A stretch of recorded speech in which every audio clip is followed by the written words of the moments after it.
Seja muito bem-vindo ao Nerd Bíblico, e este é um programa de perguntas rápidas com respostas curtas sobre a vida, a verdade e o universo, na visão de um teólogo. Eu tô pensando em colocar o nome Pergunte ao Teólogo. É um programa onde eu vou estar respondendo as perguntas de vocês sobre a vida, a verdade e o universo, na visão de alguém que fez teologia, que faz teologia, que tem uma mentalidade cristã evangélica. Dito isso, vamos para as perguntas. Todo pecado é igual perante a Deus? Não, nem todo pecado é igual perante a Deus. Essa é a resposta curta. Para explicar o que eu tô querendo dizer, basicamente, o exemplo mais claro que nós temos é a blasfêmia contra o Espírito Santo, que é dito pelo próprio Jesus como um pecado sem perdão. Mas há também exemplos daqueles que são pecados para a morte. Se há pecados para a morte e pecados que não são para a morte, teoricamente, porque todo pecado nos leva à morte, o salário do pecado é a morte, significa que há pecados mais graves do que outros. Porém, todavia, entretanto, eu não tô dizendo que você pode cometer pecadinhos pequenininhos assim, que não vai ter problema. Todo pecado precisa de arrependimento. Quando você arrepende e deixa, os seus pecados são perdoados. Próxima pergunta. O crente pode perder a salvação? Essa aqui é uma pergunta mais teológica, e a resposta que eu posso te dar com clareza é: a salvação, ela vem pela graça mediante a fé em Cristo Jesus. Agora, eu posso perder a salvação depois de ter ganho? A doutrina calvinista, vou dizer assim, vou usar esse nome, diz que uma vez salvo, sempre salvo, porque aquele que se desvia no meio do caminho, na verdade ele nunca foi salvo. Enquanto a doutrina arminiana diz que sim, nós podemos perder a salvação, porque mesmo tendo sido salvos por Cristo Jesus, estando na igreja, tendo fé, em algum momento o nosso coração pode se desviar. São duas interpretações, as duas interpretações são válidas, não são essenciais. Para que você seja salvo, você não precisa escolher um dos lados e defender ele com unhas e dentes. Os dois são posicionamentos de crente, os dois são posicionamentos de pessoas salvas, os dois são posicionamentos de servos do Deus Altíssimo. A minha opinião é que nós podemos sim nos perder. Porque Paulo diz que aquele que está em pé, cuidado para que não caia. Se eu posso me cuidar para não cair, significa que eu cair ou não tem um pouco a ver com o meu cuidado. Mas quando nós olhamos para as obras que nós fazemos, quando nós olhamos para a nossa salvação, nós entendemos que sem Deus seria impossível chegar lá. Essa é a minha visão. Vamos para a próxima pergunta. Jejum é obrigatório para o cristão? Olha, obrigatório não é. Não existe lá um jejuarás na Bíblia, mas é esperado de todo crente que ele jejue. É perguntado para Jesus por que os discípulos dele não jejuavam. Por que eles não faziam aquilo? E Jesus ele deixa claro que os discípulos dele não estavam jejuando, porque aquele era um momento festivo. Enquanto Cristo estava com eles, eles não jejuariam. Mas depois que ele partisse, depois que Cristo fosse tirado deles, eles iriam jejuar. Jesus ele já estava esperando isso dos discípulos dele sem precisar que ele mandasse. Era cultural da época. Todo judeu jejuava e era esperado que os discípulos jejuassem. E quando Jesus é questionado a respeito disso, ele fala: não, agora eles não estão jejuando. Mas quando eu for tirado deles, eles vão jejuar. Então é esperado que vocês jejuem. Agora sim, eu vou te falar que é obrigatório? Eu não vou falar que é obrigatório, porque não é, mas é esperado. Só que eu vou te fazer uma pergunta. Todos os dias você come, então todos os dias você alimenta a sua carne. O jejum é um tipo de alimento espiritual. Quando você não jejua e come todo dia, o seu corpo fica todo dia sendo fortalecido, sendo nutrido pelo alimento que você consome. E o seu espírito não. Quais são as chances do seu espírito vencer o seu corpo na batalha do espírito contra a carne? Nenhuma. Então, jejue e tenha seus momentos com Deus. O seu jejum, a sua oração, o seu momento de dedicação, de adoração, de louvor ao Senhor. Certinho? Próxima pergunta. É errado trabalhar no domingo? Trabalhar no domingo?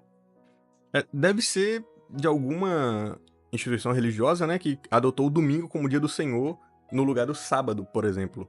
Então eu vou estender essa pergunta para se é errado trabalhar no sábado. E a verdade é que descansar, ele é um princípio bíblico. Mas sábado ou domingo não é o sábado judaico. O sábado de hoje não é o sábado judaico. O domingo de hoje não é o sábado judaico. Em Cristo está o nosso descanso, como é dito em Hebreus 4, do 9 ao 10. O importante é que nós honremos a Deus em tudo que nós façamos. Se você vai trabalhar, que seja para a honra e glória do Senhor. Se vai descansar, que seja para honra e glória do Senhor. Se você vai sair para comer uma pizza com seus amigos, que seja para honra e glória do Senhor.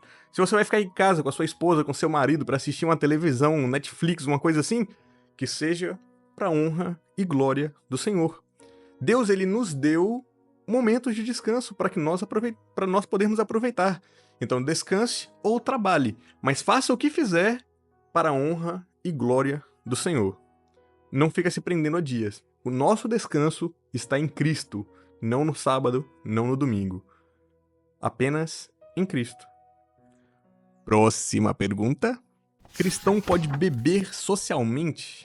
Olha, a Bíblia ela não proíbe o consumo de álcool propriamente dito. Ela proíbe a embriaguez. Isso que é pecado. Porém, Paulo ele nos ensina a evitar o escândalo.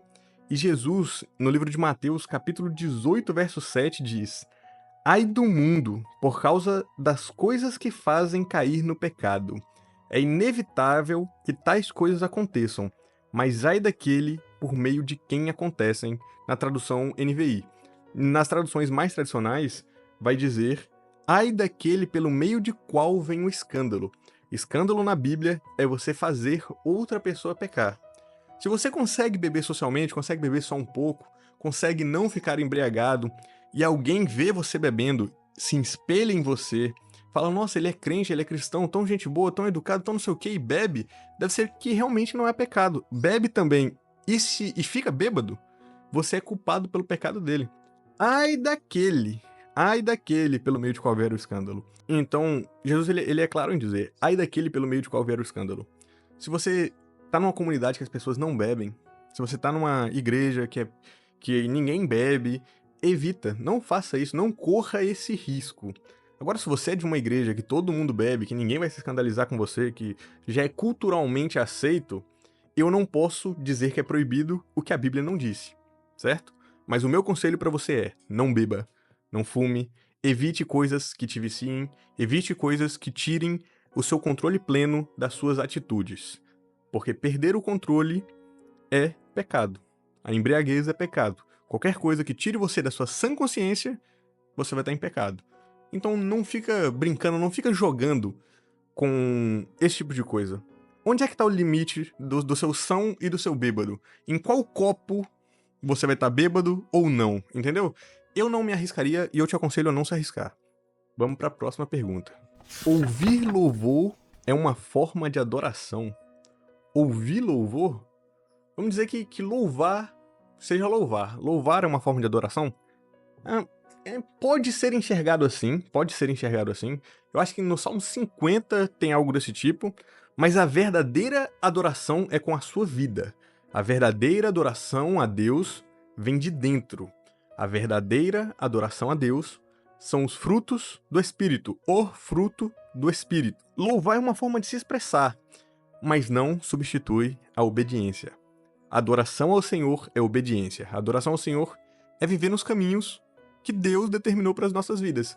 Onde nós encontramos esse caminho? Na palavra do Senhor. E o que nós fazemos? Obedecemos. Isso é adoração. Louvar é uma forma de adorar, uma expressão, é uma demonstração que você adora. Mas adorar é a obediência, é servir ao Senhor. Próxima pergunta. A Bíblia condena o namoro? Olha, a Bíblia ela não fala sobre namoro diretamente, como nós conhecemos hoje, como nós entendemos hoje, porque namoro não existia na época, não existia. Mas a Bíblia fala sobre pureza, sobre manter a santidade, sobre estar em um ambiente de santidade. E Jesus fala sobre cobiçar a mulher do próximo, sobre cobiçar o próximo, sobre quando você deseja um corpo que não é seu, que não é da sua esposa, que não é do seu marido, você já adulterou com aquele corpo. Então, nos conceitos de namoro do Brasil, eu acho que é completamente contrário aos valores da Bíblia. Porque no Brasil é normal que namorados se beijem, que namorados se toquem de certas formas, e isso é algo que foi separado para o casamento. Quando você beija, quando você toca, quando você alicia, ou quando você faz até coisas que vão além disso, durante um namoro, com a desculpa de que aquela pessoa é sua namorada, na verdade, você está beijando, tocando, acariciando, agradando a mulher de outro homem. E se você faz isso com um rapaz, você está beijando, acariciando, tocando o marido de outra mulher. Porque até que vocês se casem, não tem como você saber que aquela é a sua mulher, que aquele é o seu marido, e tudo que vocês fazem antes do casamento propriamente dito é com a mulher de outra pessoa, é com o homem de outra pessoa. Guardem os seus desejos, suas vontades pro casamento, porque não vai faltar oportunidade depois de casar. Certinho? Vamos para a próxima pergunta. Todo sonho é uma revelação de Deus? Não. A resposta curta é não. É claro que nem todos os sonhos são revelação de Deus. Deus, ele pode falar por sonhos. Ele falou através de um sonho com José, o pai adotivo de Jesus, esposo de Maria. Ele fala através de sonho com reis. Ele fala através de sonho com pessoas em toda a história bíblica. Ele pode te dar uma revelação através de um sonho? Pode. Mas não quer dizer que todos os sonhos que você tenha, que você se lembre deles, é uma revelação de Deus. Você precisa de discernimento espiritual. Todo sonho que você tiver, passe pelo crivo da palavra.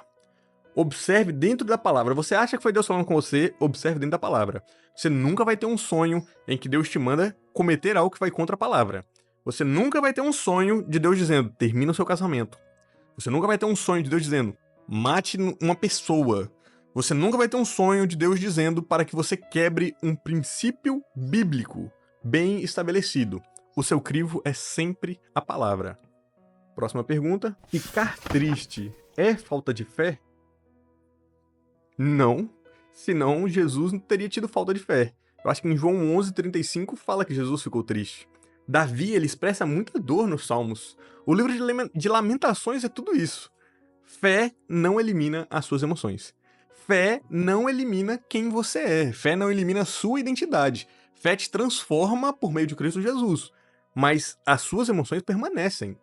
A Bíblia nos manda chorar com aqueles que choram e nos alegrar com os que se alegram. Ou seja, alegria e tristeza não são parâmetros de fé.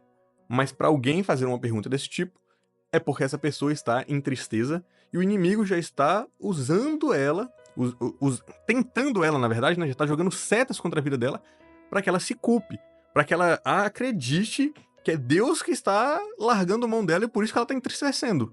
Mas essa não é a verdade. Sentimos dor, nós sentimos tristeza, nós sentimos agonia, nós sentimos aflição, e isso não provém necessariamente de Deus, mas são sentimentos que Deus nos tornou capazes de sentir. Aqui nesse mundo, eles são muito presentes, mais presentes do que deveriam ser, mas não significa que nós não temos fé. Fé é o firme fundamento das coisas que nós não vemos, mas esperamos. Nós somos felizes em Deus porque nós temos certeza da nossa salvação, mas alegria não é sinônimo de felicidade. Alegria é algo que vem e passa.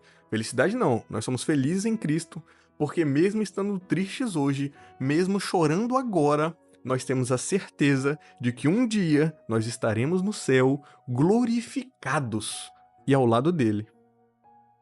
Amém?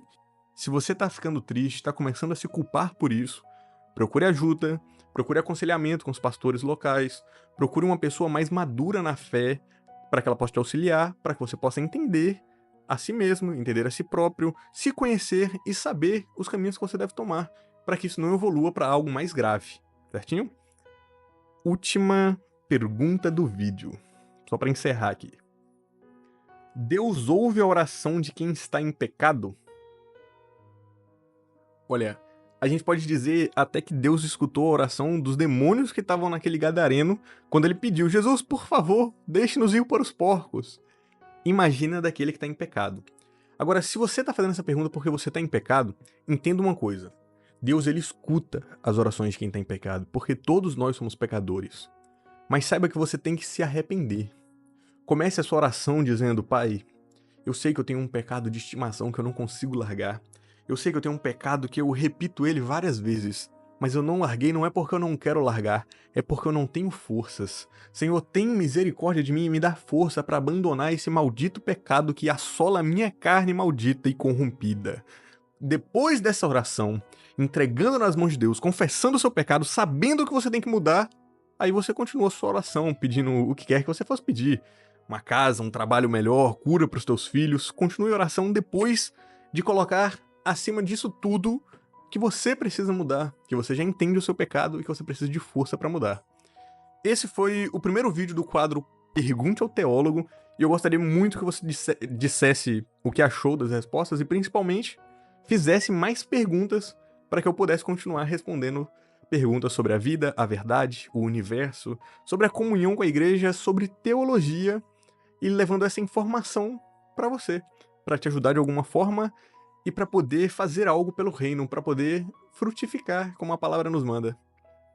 Vejo vocês num próximo vídeo.